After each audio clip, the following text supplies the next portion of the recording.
What's up mga mares? Ito naman po ang inyong Mommy and Trap. At ito naman ang ating mini vlog number 10. So yan, pang 10 na tayo mga mare. So yan mga mare, linis serye muna tayo ngayon. Paglilinis muna ang ating content mga mare dahil ito naman ang ginagawa natin maliban sa pagko-computer sa araw-araw ay ito ang mga ginagawa ng mga nag-i-staycation. Actually may mga tao kami na naglilinis talaga. Pero dahil sa sobrang dami ng unit na staycation namin, talagang kami yung naglilinis kasi nga may hinahabol kaming oras. So pag ganyan, sabi ko nga bakit hindi ko i-content yung paglilinis namin? Yung paglilinis ko, kaya ayun, naisipan ko mag-record habang ako yung naglilinis mga mare.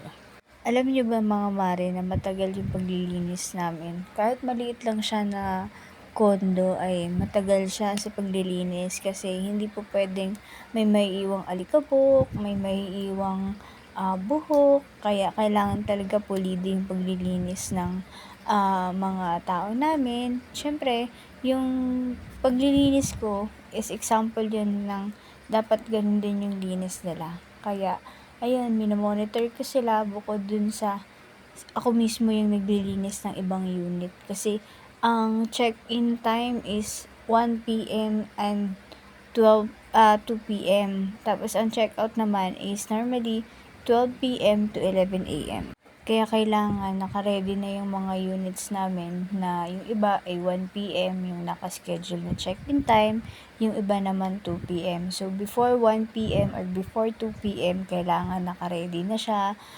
Yung susi, nasa mailbox na. Kaya yan, alam nyo, mahirap lalo na yung paglalagay ng bedsheet kasi kailangan mo talaga siyang ipasok yung loob ng yung duvet sa loob ng lagayan niya.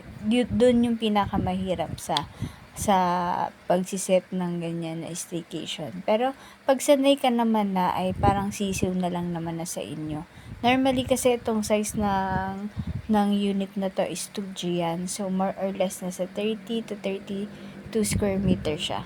And malilinis mo yan siguro mga 40 minutes to 1 hour. Ganun yung average ng time ng paglilinis niyan. So yan, paulit-ulit to kasi tinitingnan ko kung maayos na ba. Kasi dyan lang naman mahirap ng paglalagay ng beddings. Tapos pagkatapos niyan, magpupunas ka na ng sahig. And pagkatapos niyan, pina-finalize ko pa yan yung beddings. Pagkatapos ko magpunas ng sahig sa banyo, tawag dito, maglinis. So yun, after nyan, pa-final, tapos iaayos na siya. Hindi ko na makukunan lahat gawa ng, yun nga, kasi nga, hindi naman po pwedeng 1 hour ko siyang i-record, ba diba? So, yan, kailangan talaga pulido, malinis, para syempre walang reklamo yung mga guests natin. Kaya kami, marami din kami mga repeat guests. Kaya yung mga units namin, madami na din. At syempre, monitor everyday. Kaya yan, madalas ang linis serye ang ating i-upload ngayon mga mare. Salamat sa panonood at itong ating vlog number 10.